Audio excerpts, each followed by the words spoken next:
യുവതിയുടെയും 1.5 വയസ്സായ മകളുടെയും മൃതദേഹം കനോലി കനാലിൽ കണ്ടെത്തിയ സംഭവത്തിൽ ഭർത്തൃമാതാവിനെയും ഭർത്തൃസഹോദരനെയും അന്തിക്കാട് പോലീസ് അറസ്റ്റ് ചെയ്തു.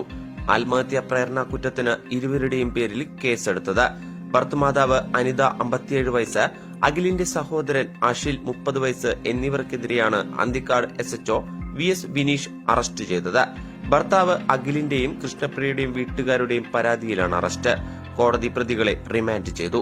അന്തിക്കാട് കല്ലിടവഴി സ്വദേശി ചോണാട്ടിൽ അഖിലിന്റെ ഭാര്യ കൃഷ്ണപ്രിയ 24 വയസ്സ്, മകൾ പൂജിത എന്നിവരുടെ മൃതദേഹമാണ് ഏപ്രിൽ 30 രാവിലെ മണലൂരിലെ പാലാഴി ഭാഗത്ത് കനോലി കനാൽ തീരത്ത് കണ്ടെത്തിയത്.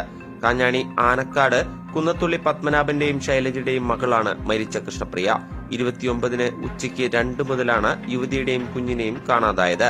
ഫോൺ വന്നതിനെ തുടർന്ന് കാഞ്ഞാണി ആനക്കാട്ടുള്ള വീട്ടിൽ നിന്ന് അന്തിക്കാട് കല്ലിടവഴിയിലുള്ള ഭർത്താവിന്റെ വീട്ടിലേക്കാണെന്ന് പറഞ്ഞിറങ്ങിയ യുവതിയും കുഞ്ഞും രാത്രിയായിട്ടും എത്തിയില്ല. തുടർന്ന് ഭർത്താവ് അന്തിക്കാട് പോലീസിൽ പരാതി നൽകുകയായിരുന്നു.